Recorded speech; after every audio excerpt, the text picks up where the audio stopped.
Good morning, Growth Nation. Thank you so much for tuning in today to Escape the 9 to 5 Grind podcast. I'm your host, Ali Salman. Ditch dollars for hours mindset, leave your corporate job, screw the morning commute, and escape the 9 to 5 grind. Calling out to the people who don't want to live on autopilot, who don't want to settle, live in an average house, or work at a good enough job. Because we have been told the story millions of times.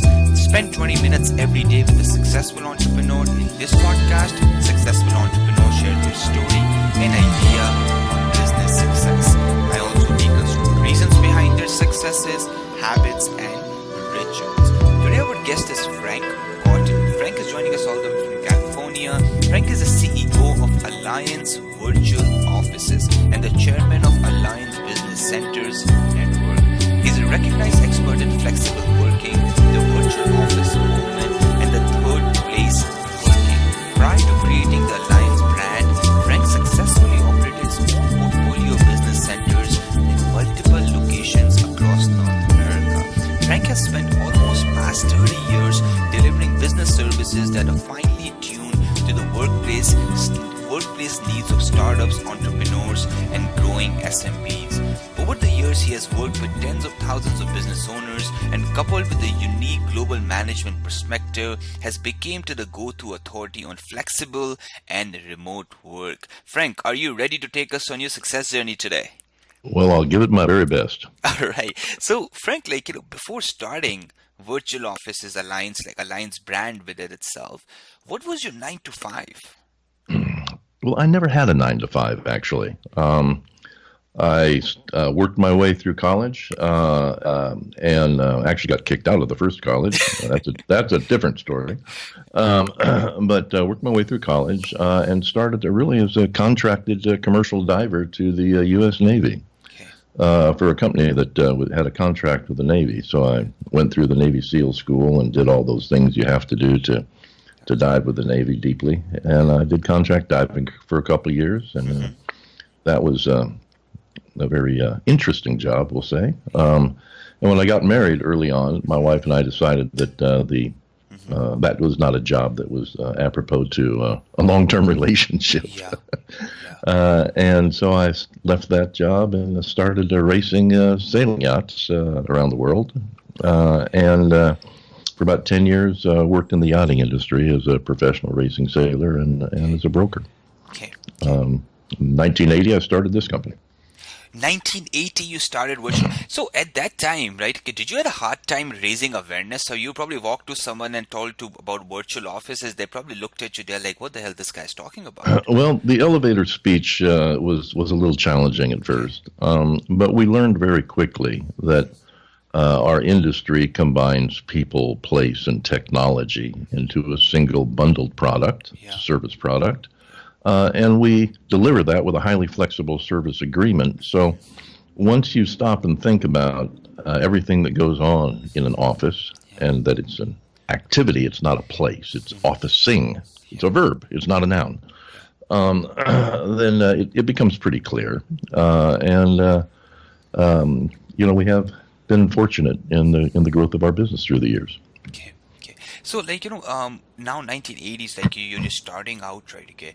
So, how did the major expenses, were you able to get the traction really fast, Frank? Or was it because when I looked at and did the research, I mean, you guys are across the world, right? So, how was the expansion happen? Did the expansion was very recent when, the whole online online entrepreneurs came up, technology industry flourished, Silicon Valley, rose up. Did that gave you guys major traction? Yes, but we preceded all of that, of course. When we started our first office, we installed fax, and boy, that was high technology. So we preceded all of the big .com and the Silicon Valley boom. And we got traction very quickly, actually. We started building our own buildings, and we used real estate as a key focus of what we did, because you have to have a place to have an office. And we joined with some partners in particular, and then raised public money almost immediately. And that launched us very quickly.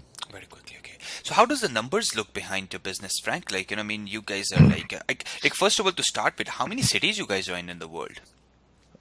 This is embarrassing. I don't know. I know we're in 52 countries 52 right countries. Okay. now, Yeah. and we have about 700 locations, about 700. 22 million square feet of space, and about 400,000 customers. Impressive, Uh, impressive. And is it pretty like a membership based kind of a revenue model? That's what you guys rely on?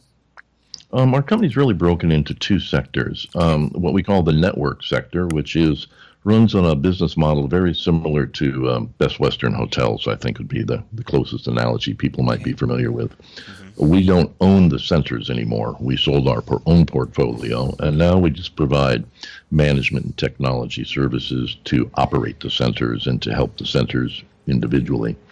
Okay. It is a membership or a franchise-like model, if you will. Okay. That's one of the core company structures. Hmm. The other is a pure software as a service structure, and it runs very much like, I don't know if you're familiar with Expedia or Travelocity, TripAdvisor. It runs very much on a wholesaling basis, but for office space, real estate, virtual offices, live reception services, meeting rooms, Hmm. things that people need when they travel. Yeah.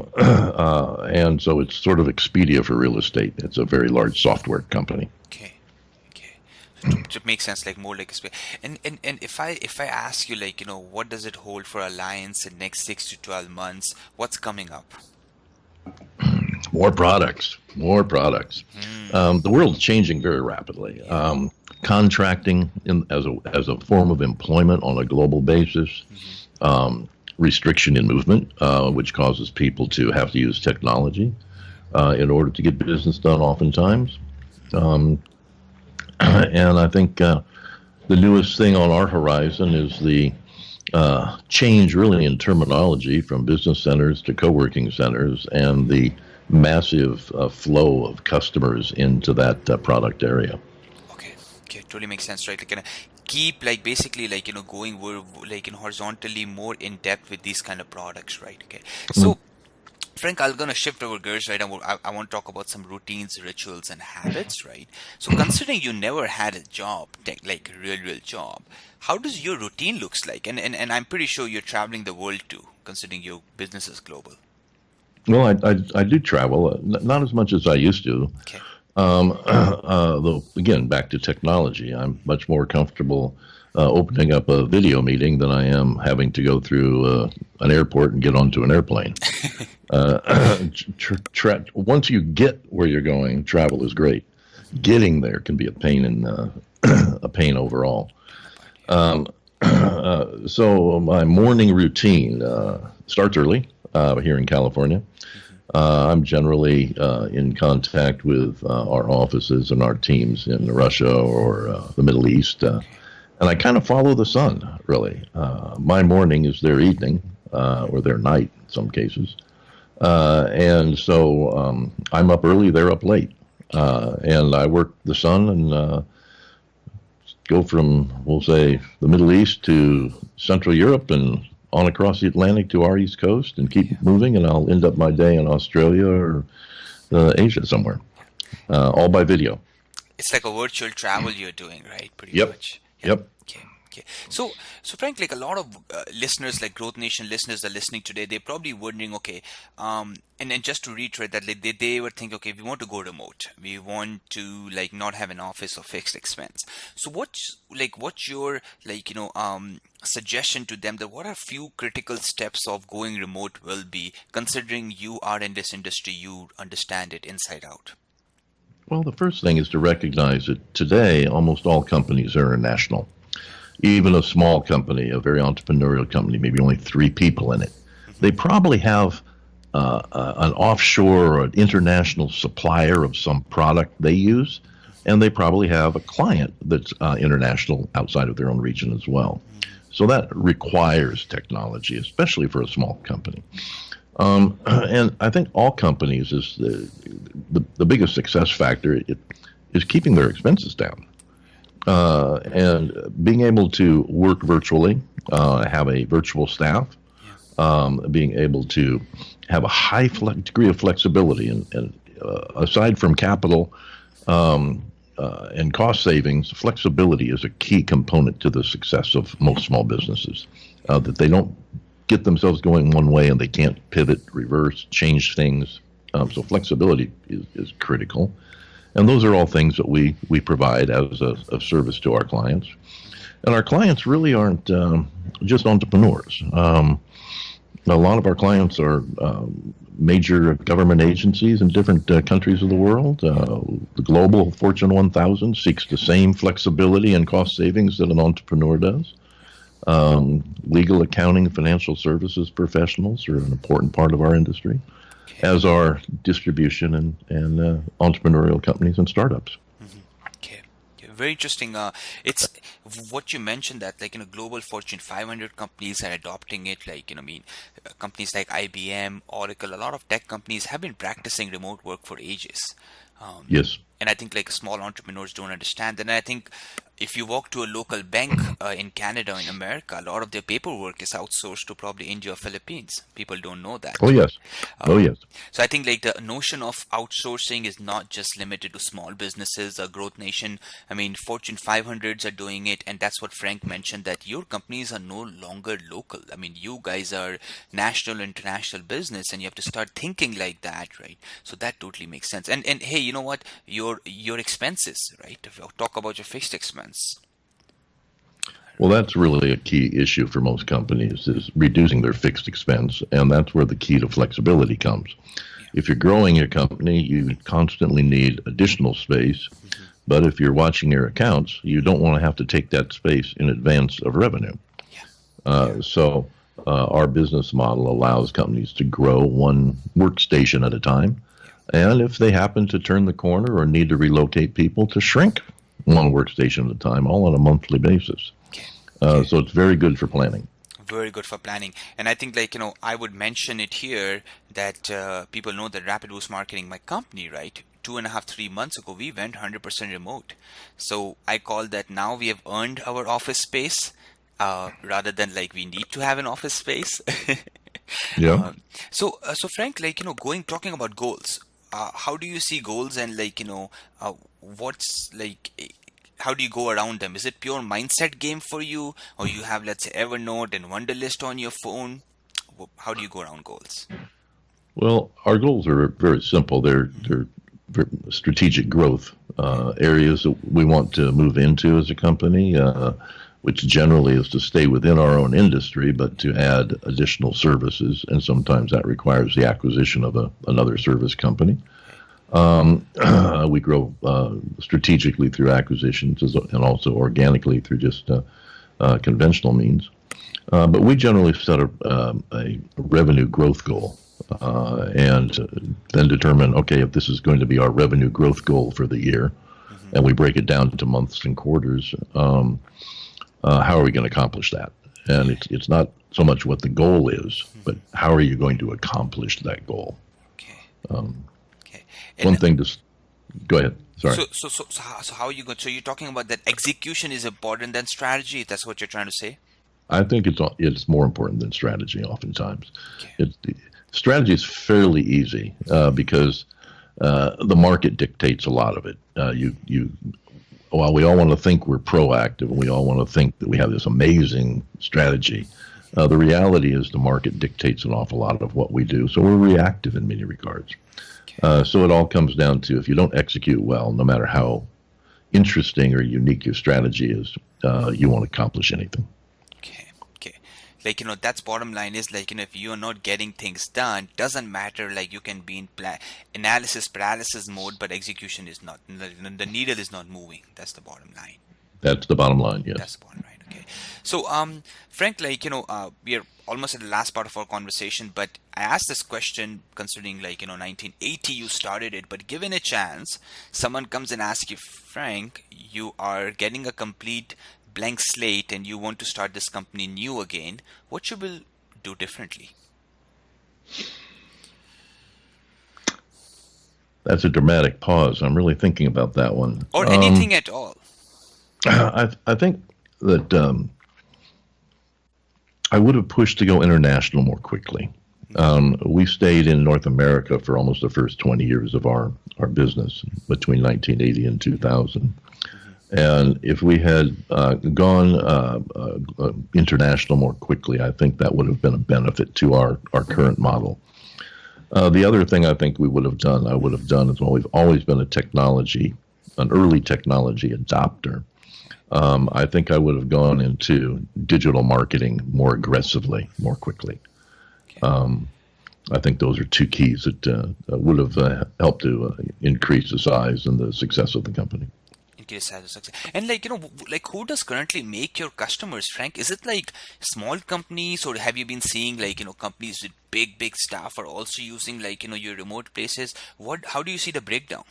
Well, we have everything from customers that just use an address and then rent meetings or offices from us on an occasional basis to major agencies from various governments around the world that rely upon us for any variety of officing requirements.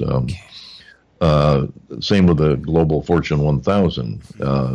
One company might say we need an office in Dallas or Delhi, for 6 months for a project, and another company might say we need 300 offices in 100 cities, and we need them all next week. So there's a huge variety of customer base, and you could just say everybody. Everybody, okay.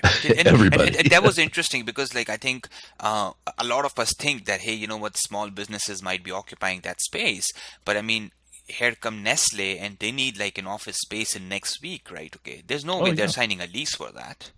No, and people, a lot of larger companies, they want to go in and they want to test drive a market. So they might, or a market is a little frightening to them. They might not want to invest in a market because of political instability or other issues, but they still need to be there because they have customers there or because there's an active economy. So people use us for that, and there's also the issues of human resources issues. You might think, well, I'm going to open an office. I'm going to go to the Netherlands, and I'm going to open an office in Amsterdam, and then I'm going to get a receptionist, and I'm going to get a salesperson, all those things. Unless you're familiar with the local laws around human resources and labor issues, you can find yourself bound up in a lot of complexity that's dilutive to doing your core business. And that's what we help companies get rid of. We handle all of that. Yeah, that totally makes sense. And I think I give you an example, Reach Local, publicly traded marketing company, right? When they're launching in the new cities and territories, they have a shared office space. Yep. They're not going, it's a $1 billion company. They don't just go in and get a space, considering that, they have a cash flow, they have all the right things which they need. But what Frank mentioned that, they're not going, they're just testing the market. And I think it's much more safer option. That totally makes sense. All right, Frank, so we're almost at the last part of our conversation. Are you ready for growth fire round? Oh, yeah. All right. So share with our listeners your favorite book. 3 books. The Bible, the Torah, and the Quran. Good one. It's very interesting, the similarities between them. And I think a lot of people say without any judgments and without any what exists out there, these 3 books are impressive. Yeah. Well, good is good and bad is bad. Bad is bad, yeah. And those books teach you those things if you pay attention. Okay. How about your favorite online tool, Frank? Email. No question about it. Email. Underrated, right? Underrated. We all talk about video conferencing, this and that, but for just getting things executed quickly, I'm still a big fan of rapid fire email. Instant messaging backing that up, of course. Okay. How about your favorite website or a content where you love to read content, a blog or a website where you love to read content? Well, that's easy. I'm consider myself, if people ask me what my position is, I basically say I'm a student of our industry. And so to me, the best resource within our industry is a website called allwork.space. Allwork.space. Allwork.space, okay. Allwork.space. Interesting. I haven't been recommended before. Well, it follows the entire service office industry very effectively, and I have to. I'm plugging it because it's one of our companies as well. Very interesting. Okay, okay, good, very good. How about like a CEO or individual you're inspired by, Frank? My dad, I would say. I grew up in a very entrepreneurial family. My father quite successfully built a number of companies.